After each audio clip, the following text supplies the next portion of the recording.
Olá, meus irmãos, meus amigos. Em nossa edificação prática de hoje, eu quero falar sobre um tema importante e necessário para todos nós, mas, em especial, para pastores, para ministros de Deus. Nós vamos falar sobre o fracasso do pastor. Poxa vida, mais que título? Calma. Vamos ouvir a história. E, logicamente, como vocês sabem, nós iniciamos com uma história. Ouçam com atenção, por gentileza. Um pastor de uma pequena cidade, ele chegou na igreja preparado, animado e motivado para realizar mais um culto naquela noite. Só que as horas passavam e o povo não chegava. Deu o horário de começar o culto, ele olha, não tem ninguém.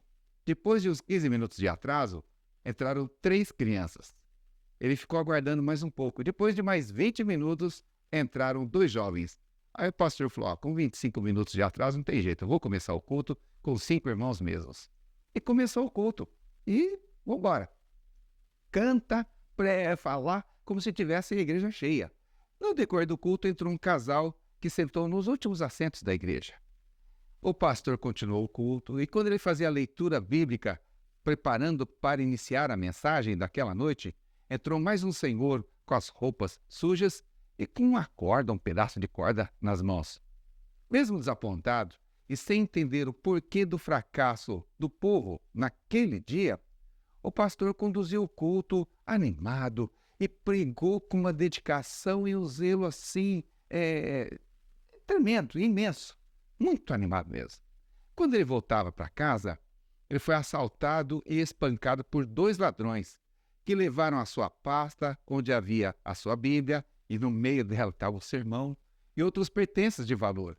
Vocês imaginam como esse pastor chegou em casa, não é verdade? Quando ele chegou em casa, a sua esposa começou a fazer os curativos das feridas que ele tinha recebido dos assaltantes, e ele foi descrevendo aquele seu dia como assim, o dia mais triste da sua vida. Mas não era só o dia mais triste, era o dia mais fracassado do seu ministério. Mas além de ser o dia mais triste, mais fracassado do seu ministério, também, na sua maneira de ver, o dia mais infrutífero da sua carreira. Bem, vamos para frente, não é? Passaram-se alguns anos e depois de 5, 6 anos, aquele pastor resolveu compartilhar essa história com a igreja que ele estava dirigindo. E quando ele terminava de contar a sua história, um casal de grande referência naquela congregação interrompeu o pastor e disse assim o marido: Pastor, aquele casal da história que o senhor contou aí, aquele casal que sentou no fundo lá da igreja, éramos nós, eu e minha esposa. Nós estávamos à beira do divórcio em função de vários problemas e desentendimentos que havia entre nós. A nossa casa não estava nada bem e naquela noite nós decidimos pôr fim ao nosso casamento. Ocorre que nós casamos na igreja, diante de Deus. Então, de comum acordo, nós decidimos entrar em uma igreja e deixarmos lá a nossa aliança, dizendo a Deus: Senhor, não deu certo. E depois disso, cada um seguir o seu caminho. Entretanto, quando nós chegamos aqui e vimos e ouvimos a mensagem que o Senhor pregou, nós desistimos do divórcio e sabe o que aconteceu aquela noite? Nós nos reconciliamos, voltamos para o Senhor, voltamos para o lar e hoje estamos aqui, eu e toda a minha família, restaurada, servindo ao Senhor. Enquanto aquele casal falava, um dos empresários bem-sucedidos que ajudava no sustento daquela igreja começou a levantar a mão assim, de uma maneira como querendo ter uma oportunidade. Assim que o casal terminou, o pastor deu oportunidade para o empresário e ele disse: Pastor, eu sou aquele senhor que entrou com uma roupa suja e um pedaço de cordas nas mãos. Sabe o que aconteceu?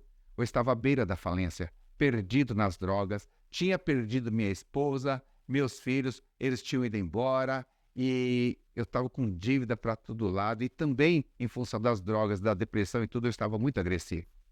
Naquela noite eu tentei o suicídio, só que a corda rebentou. E quando eu saí com o pedacinho que sobrou para ir comprar uma outra corda nova para poder me enforcar, eu vi a igreja aberta e decidi entrar, mesmo sujo e com aquela corda na mão. Eu não sabia o que fazer. Mas naquela noite, a mensagem que o Senhor ministrou entrou em meu coração e saí daqui com um ânimo tremendo para viver.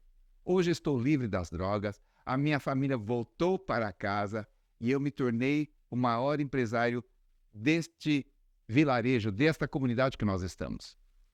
Lá na porta de entrada, o diácono que estava trabalhando na recepção dos irmãos gritou: pastor, eu sou um daqueles ladrões que assaltaram o senhor naquele dia. O outro, meu companheiro, morreu naquela mesma noite quando nós fomos realizar um segundo assalto. Mas eu levei para casa a pasta do senhor. E quando eu abri, tinha dinheiro, mas não era grande coisa. Mas eu achei uma Bíblia. E eu passei a ler aquela Bíblia quando acordava pela manhã. E depois disso, eu resolvi entrar nesta igreja, aceitar a Jesus Cristo como Senhor e Salvador. E hoje estou aqui servindo a Deus. O pastor ficou em choque, meus queridos. Ele começou a chorar junto com a congregação. Afinal, aquela noite que ele considerava como uma noite de fracasso, a pior noite da sua vida, na verdade foi uma noite muito abençoada.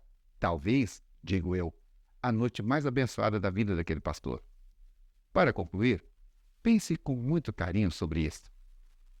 Talvez você, que está participando desta edificação, foi chamado por Deus, foi capacitado ou capacitada pelo Espírito Santo para exercer seu ministério. Então, eu vou dizer aqui agora 6 princípios.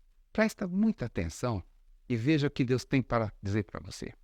Primeiro, exerça o teu chamado com dedicação e zelo, independente do número de participantes. É para Deus que você está fazendo. Segundo, dê o seu melhor todos os dias, porque você é, a cada dia, um instrumento de Deus para a vida de alguém. Terceiro princípio que quero apresentar. Nos dias mais ruins da sua vida, você ainda pode ser bênção na vida de alguém. Você não sabe, mas Deus está te usando. O quarto princípio. Sabe o dia que você considera como o dia mais infrutífero da sua vida na Terra? Na verdade, pode ser o dia mais produtivo no mundo espiritual. Confie no Senhor que te chamou. Quinto princípio. Deus usa as circunstâncias ruins da nossa vida para produzir grandes vitórias. Por isso, sempre confie no Senhor. E o sexto princípio. Nunca diga, Deus hoje não fez nada, pelo fato de que seus olhos não terem visto nada. O apóstolo Paulo, escrevendo em sua segunda carta aos Coríntios, no capítulo 11, versículo 28, ele se expressa desta forma. Além das coisas exteriores, me oprime cada dia o cuidado de todas as igrejas. Olha o que ele diz mais no versículo 29.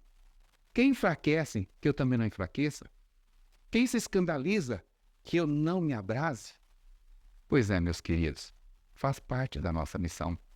Lembre-se de quem te chamou. Não foi eu, não foi o vizinho, não foi a esposa, foi Deus. E Deus é fiel para com a sua palavra. Portanto, meu amigo, minha amiga, não desista, jamais. Vá em frente e com certeza você verá o que Deus tem ainda a fazer por meio da sua vida. Lembre da frase que eu vou te dizer. Floresça no jardim que você está plantado. Ok? E agora eu quero abençoar a sua vida com uma oração. Querido Deus, nós falamos aqui, Senhor, exemplificando sobre o fracasso do pastor. Talvez muitos daqueles que neste momento participam desta edificação se sintam fracassados, não só no seu ministério, mas às vezes no seu dia a dia, como filhos, como pais, como esposos e esposas, como obreiros do Senhor, como empregados, como empregadores. Oh, querido Senhor, que esta palavra possa, Senhor, alcançar cada coração e que saibam que todos aqueles que te conhecem foram chamados, separados por ti, Senhor, para que deem fruto e fruto em abundância e de ótima qualidade. Querido Deus, abençoa, Senhor, fortalecendo aqueles que estão enfraquecidos, dando saúde, dando graça, dando vigor, dando ânimo, fazendo-os lembrar que em tuas mãos, aleluia, todos nós faremos aquilo que lhe apraz. Querido Deus, eu te peço, Senhor, sobre cada um dos teus filhos, que a tua bênção, a tua graça, a tua paz esteja sobre eles, em seus lares, em seus negócios, em seus ministérios. Que em todo o tempo o teu nome seja glorificado.